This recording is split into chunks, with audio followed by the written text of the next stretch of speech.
Bem-vindos à nossa análise. Hoje a gente mergulha num texto legal fundamental que realmente redefiniu a política migratória aqui no Brasil. É a Lei de Migração, a de 2017, e a nossa fonte principal são trechos da própria lei. O nosso objetivo aqui é entender os pilares dessa legislação. Quer dizer, quem ela define como migrante, como é que fica a entrada, a permanência e o principal, qual a filosofia por trás. Parece que teve uma mudança grande, né, em relação à lei antiga, o Estatuto do Estrangeiro, uma pegada mais humana, talvez? Exato. Essa lei, a 13.445, ela representa mesmo uma virada de chave, sabe? Sai de uma visão que era bem mais restritiva, muito focada em segurança nacional quase tratando o estrangeiro como um risco em potencial, Hum, e adota uma abordagem centrada nos direitos humanos, na acolhida, na dignidade da pessoa. Vamos ver como isso aparece no texto da lei, nos detalhes. legal. Então, vamos começar pelo básico, né? Para a gente entender quem a lei protege, quem ela regula, quem são as figuras que ela define, quem é o imigrante e o visitante, o apátrida, como a lei vê essas pessoas. Olha, essas definições são a base de tudo. E estão logo no comecinho da lei. O imigrante é a pessoa de outro país, ou até mesmo alguém sem nacionalidade reconhecida, que é o apátrida, que vem para o Brasil querendo morar aqui. Seja por um tempo, né, temporariamente, ou para ficar mesmo, permanentemente. Certo. É diferente do visitante. O visitante é quem vem para passar um tempo curto, sem essa intenção de morar. Pensa num turista ou alguém que vem para um congresso rápido, um artista para uma única apresentação. Entendi. A intenção é a chave. Exato. A lei também define o residente fronteiriço, que é aquela pessoa de um país vizinho que mora ali na cidade do lado, na fronteira. E o emigrante, que somos nós, brasileiros, quando decidimos morar fora. E a definição de apátrida, que está alinhada com as convenções internacionais. É super importante para garantir proteção para quem está nesse limbo, sem nacionalidade. Tá claro. Mas você falou dessa mudança de paradigma para os direitos humanos. Onde que isso fica mais explícito na lei? Quais são os princípios que guiam essa nova visão? Ah, isso está no coração da lei, sabe? Especialmente ali nos artigos 3º e 4º. O texto fala claramente em universalidade e indivisibilidade dos direitos humanos. Quer dizer, eles valem para todo mundo, sem fazer distinção. Para todos mesmo? Sim, e tem um repúdio muito forte à xenofobia, ao racismo, a qualquer tipo de discriminação. E aqui vem um ponto que é, assim, uma mudança radical em relação à lei anterior: a não criminalização da migração. Ah, isso é importante. Explica melhor. Significa que estar com a documentação irregular, por exemplo, não é um crime em si. É uma questão administrativa, que precisa ser resolvida, claro, mas não se trata a pessoa como criminosa só por causa disso. Nossa, isso muda tudo. É uma virada de chave mesmo. Que outros princípios reforçam essa abordagem mais acolhedora? Tem vários. A lei fala em não discriminação, não importa como a pessoa entrou no país. O foco é na pessoa, nos direitos dela. Ela também incentiva a promoção da entrada regular e da regularização documental.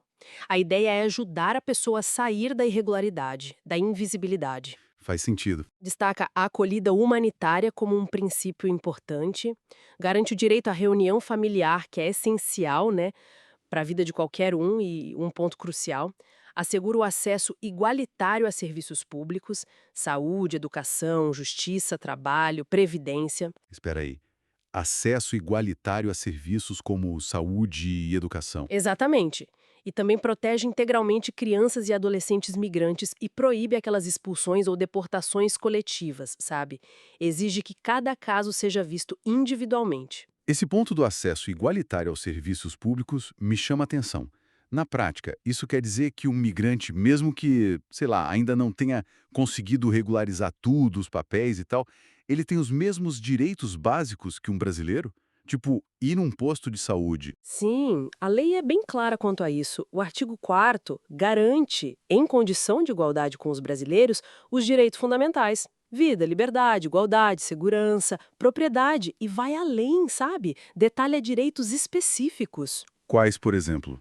liberdade de circular pelo Brasil, direito à reunião familiar, como a gente já falou, acesso à saúde e à educação públicas, sem poder ser discriminado por ser estrangeiro ou pela situação migratória, acesso à justiça gratuita, se a pessoa não tiver como pagar, direitos trabalhistas iguais aos dos brasileiros. Até direito trabalhista. Sim, direito de abrir conta em banco e até o direito de sair do país e voltar, mesmo que o processo de regularização ainda esteja correndo. O parágrafo 1º desse artigo reforça que esses direitos valem independentemente da situação migratória. Claro, sempre dentro do que diz a Constituição e os tratados internacionais que o Brasil assinou. Falamos bastante dos direitos. Agora, como é que isso funciona na prática, na hora de entrar e ficar no país? A questão dos vistos deve ser central nisso, né? Como a lei organiza essa parte? Sim, a documentação é chave. Primeiro, a lei lista quais são os documentos de viagem válidos para entrar no Brasil, tipo passaporte, essas coisas. Depois vem a figura do visto. O visto é basicamente uma autorização prévia, uma expectativa de que a pessoa pode entrar. Geralmente, ele é conseguido ainda fora do Brasil, nos consulados. Uhum. E a lei deu uma simplificada nos tipos de vistos. Agora são 5 categorias principais: o de visita, o temporário, o diplomático, o oficial e o de cortesia. Para a maioria das pessoas que vêm para cá, os mais comuns são o de visita e o temporário. Certo. E qual a grande diferença entre esses dois? O de visita e o temporário. Para quem é cada um? A diferença principal, como a gente falou antes, é a intenção de morar aqui. O visto de visita é para quem vem passar um tempo curto, sem planos de fixar residência.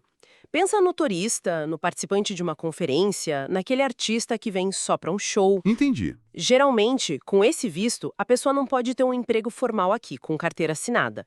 Mas a lei permite receber pagamentos pontuais, tipo diárias, cachês, ajuda de custo, essas coisas.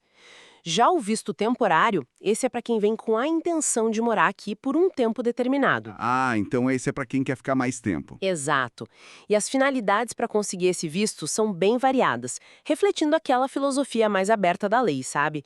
Pode ser para pesquisa, para ensino, tratamento de saúde, para estudo, para trabalho, e aqui é interessante, pode ser com ou sem vínculo de emprego formal, e a lei até facilita se a pessoa quiser mudar de emprego depois. Que é um tipo de intercâmbio para jovens de países que têm acordo com o Brasil, visto para atividade religiosa, para trabalho voluntário, para quem vem investir aqui. E aquela acolhida humanitária que você mencionou lá nos princípios, ela entra aqui no visto temporário também? Entra sim, e esse é um dos vistos mais importantes e inovadores dessa lei. O visto temporário para acolhida humanitária. Ele pode ser dado para pessoas que vêm de países que estão passando por situações muito graves, tipo instabilidade política grande, conflito armado, um desastre natural enorme, ou onde os direitos humanos estão sendo violados gravemente. E também para apátridas. Nossa, isso é muito relevante. É um mecanismo legal super importante para oferecer proteção para quem está fugindo dessas situações extremas, mesmo que a pessoa não se encaixe certinho na definição de refugiado, que tem um processo próprio. Além disso, o visto temporário também serve para reunião familiar e para atividades artísticas ou esportivas, mas aí com contrato de trabalho. E quem entra com visto temporário, importante dizer, precisa se registrar na Polícia Federal para tirar o documento de identidade aqui, que hoje se chama Registro Nacional Migratório, o RNM. Entendi. Bem abrangente esse visto temporário, especialmente essa parte da acolhida humanitária.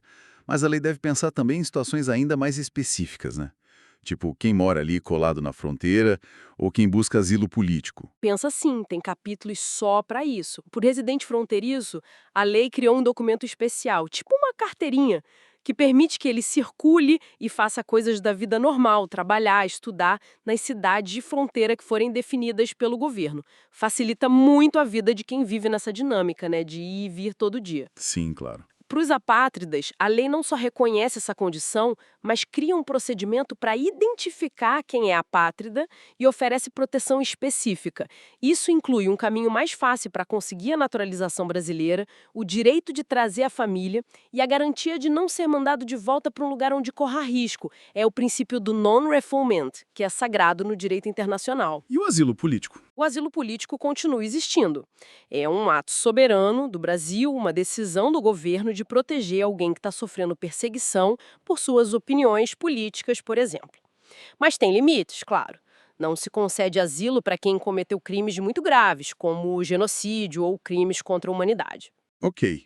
Então, digamos que a pessoa entrou com visto temporário ou se encaixa numa dessas situações como a de apátrida, e aí ela quer de fato firmar residência no Brasil de forma mais estável. Como é que ela formaliza isso? Aí entra a autorização de residência. Geralmente, a pessoa pede essa autorização quando já está aqui no Brasil.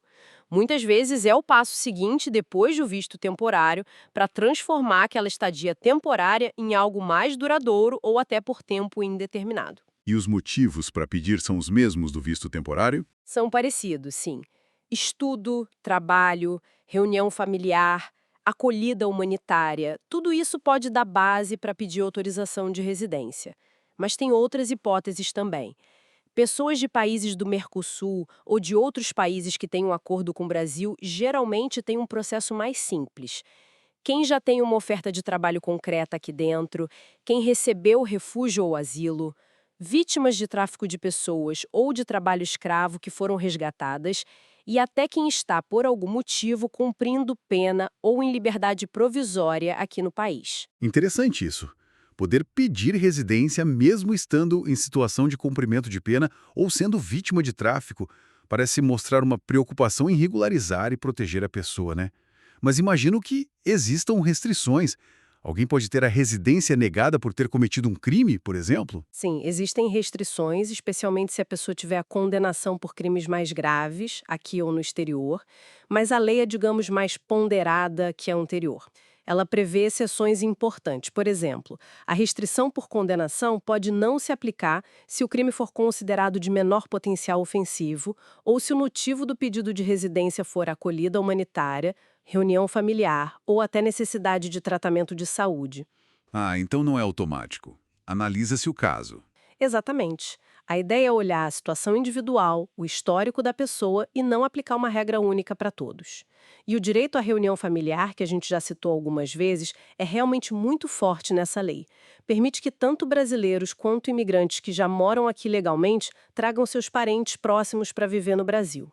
Cônjuge, companheiro ou companheira, filhos, pais, até irmãos e outros parentes, dependendo do vínculo e da dependência. Entendi bem o processo de regularização. Mas e o controle? O controle de quem entra e sai? E se alguém, por alguma razão, depois de entrar, acaba ficando numa situação irregular? A lei prevê algum tipo de medida para retirada dessa pessoa? Prevê sim. A lei também trata do controle de entrada e saída e das situações de irregularidade. Quem faz o controle nas fronteiras, portos e aeroportos é a Polícia Federal.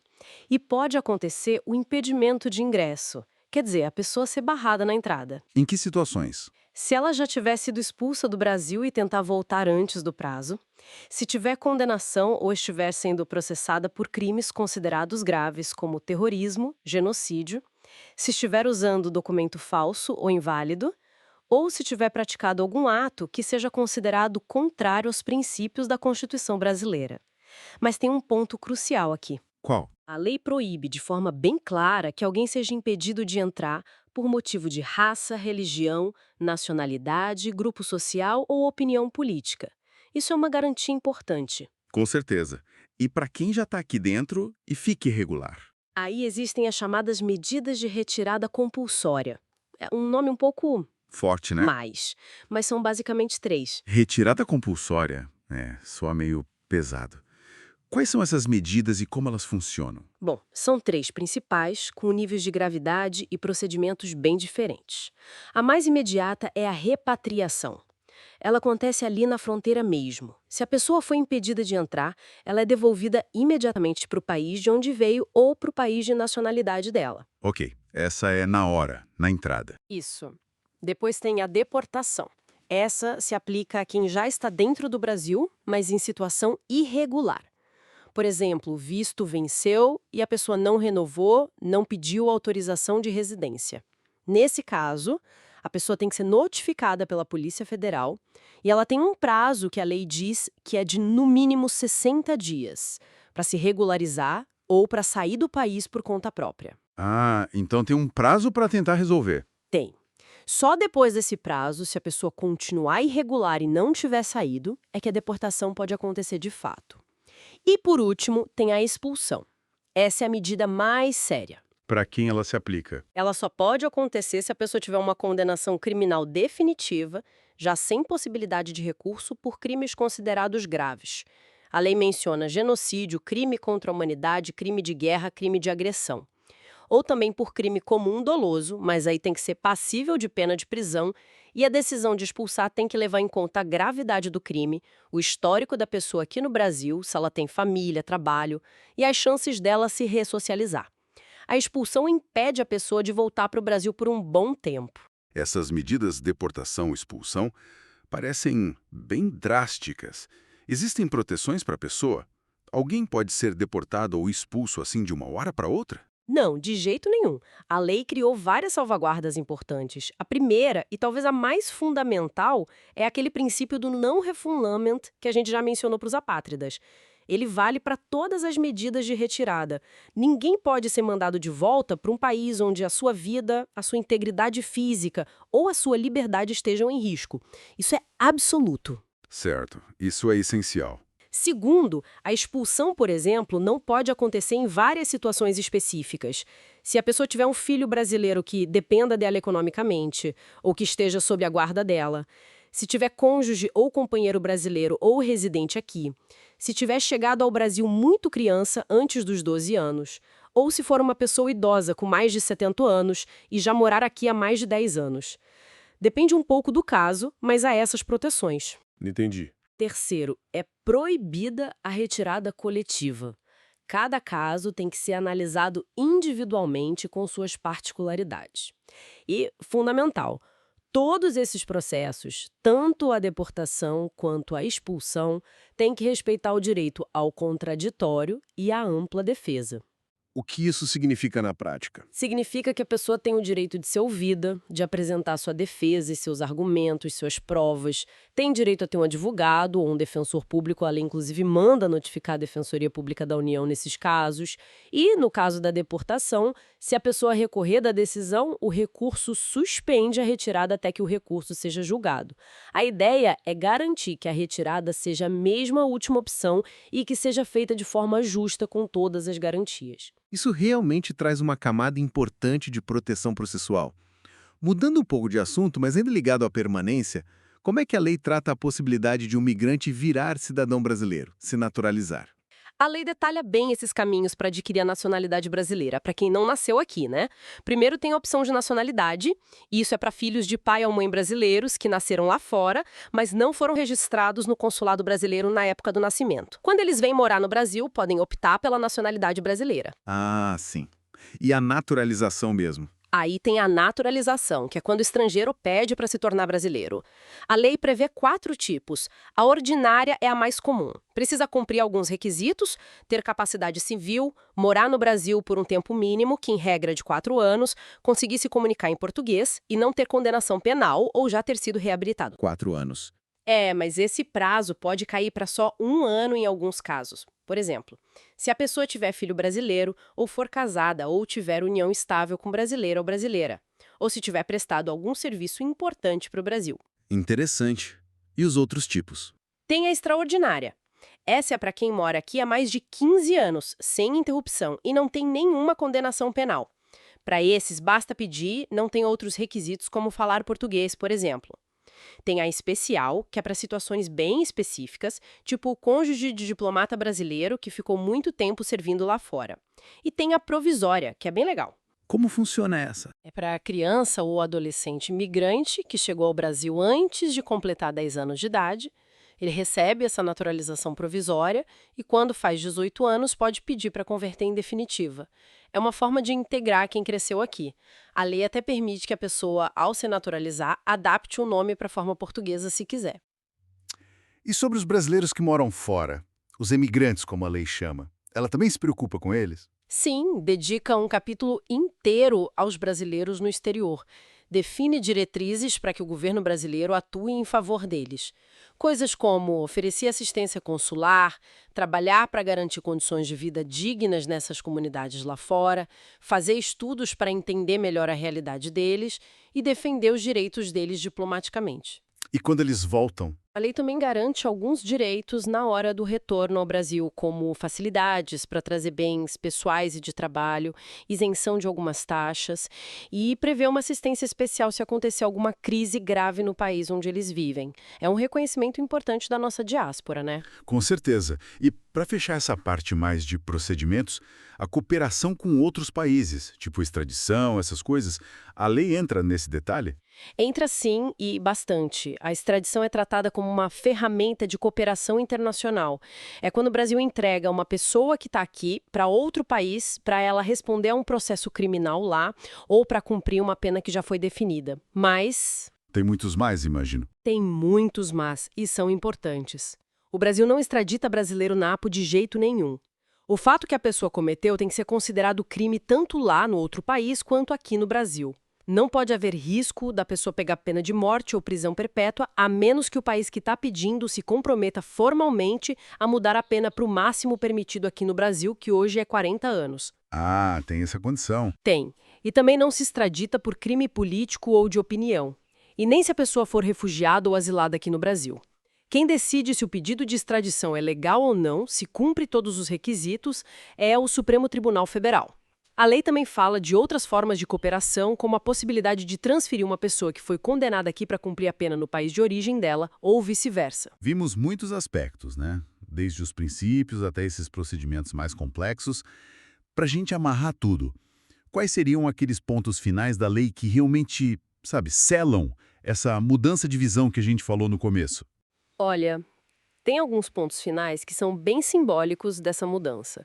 Por exemplo, a lei criou um crime novo lá no Código Penal, que é o de promoção de imigração ilegal. Mas o foco não é no migrante, é em quem organiza isso com fim de lucro, quem explora a vulnerabilidade das pessoas, os chamados coiotes. Entendi. O foco é no explorador. Exato. A lei também deixa claro que se existir algum tratado internacional de direitos humanos ou acordo do Mercosul que seja mais benéfico para o migrante do que a própria lei, vale o tratado ou o acordo, o que for melhor para a pessoa. Ela também cria formalmente a Política Nacional de Imigrações, Refúgio e Apatrídia para tentar coordenar melhor as ações do governo nessa área. Muda o nome do documento do migrante, que antes era RNE, para o Registro Nacional Migratório, RNM. Pequenos detalhes mais simbólicos. Sim, e o mais emblemático de tudo, a lei revoga expressamente a lei anterior, o Estatuto do Estrangeiro, que era lá de 1980, da época do regime militar. Revogar aquela lei foi o ato final para marcar o fim daquele modelo antigo, focado na segurança e na restrição. Olhando para tudo isso que a gente conversou, fica muito claro, né? Não foi só uma atualização de regras, foi uma reorientação completa da forma como o Brasil encara a migração, saindo de uma lógica de segurança nacional para uma lógica de direitos humanos. Exatamente essa a conclusão. A Lei 13.445 de 2017 representa essa transição fundamental. Ela tenta construir um sistema legal baseado nos direitos humanos, na não discriminação, na acolhida, na busca pela integração social e econômica do migrante. Ela traz garantias processuais mais fortes contra remoções que possam ser arbitrárias e oferece caminhos mais claros para regularização, para residência e até para naturalização. A ideia foi alinhar o Brasil com as melhores práticas internacionais e, principalmente, com os princípios da nossa própria Constituição de 88. É uma lei longa, complexa, cheia de detalhes, mas a espinha dorsal dela é essa visão mais humanitária e garantista. Foi uma análise bem densa, mas sem dúvida essencial para a gente entender como o Brasil, pelo menos na lei, se posiciona hoje em relação ao fenômeno da migração. Muito obrigado por trazer esses esclarecimentos tão detalhados e por contextualizar essa mudança tão significativa. Fica aqui, talvez, uma reflexão para quem nos ouve.